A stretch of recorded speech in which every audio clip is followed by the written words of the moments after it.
the vocal awareness fundamentals and techniques that stand out to me.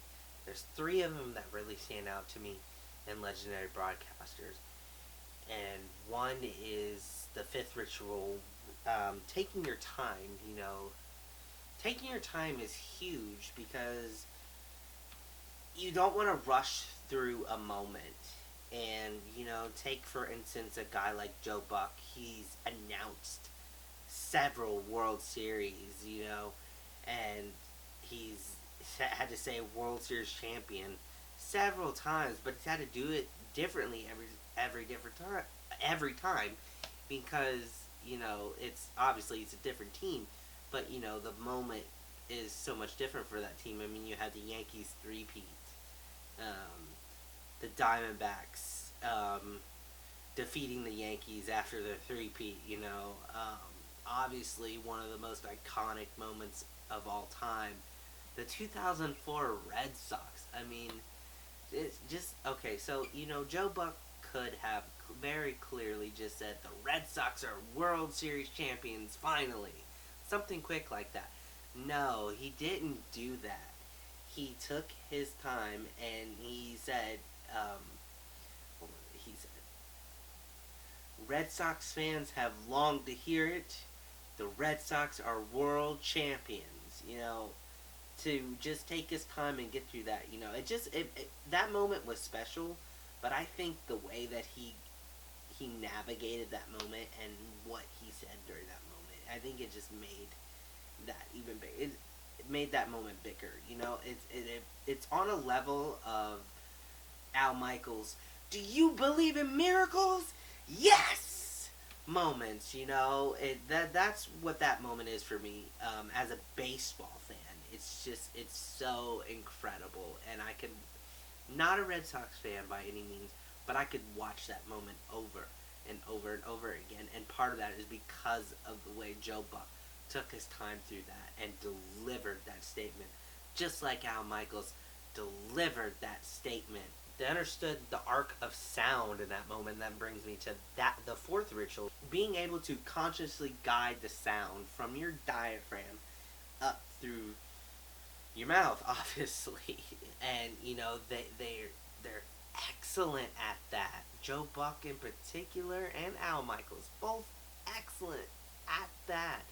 And they were excellent in those moments, and the energy just soared through their voices. Every moment that they're a part of, they announce it consistently, but they bring their own little flair to it, and that brings me to the next ritual that I see in broadcasters, and that's being yourself, be myself, be myself.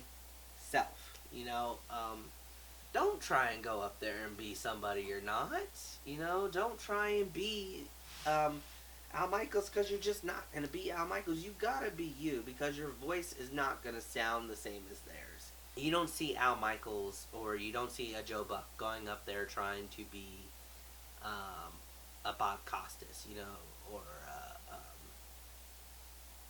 a Gus Johnson or a John Madden, or Al Michaels didn't try to be Howard Cosell. Joe Buck doesn't try to be the guys that he works with, such as like a Troy Aikman or John Smoltz. He's himself.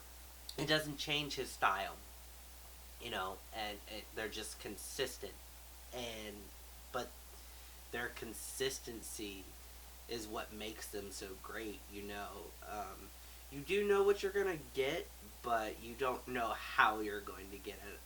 I guess is what I mean by that. Because you never know with sports. It's sports.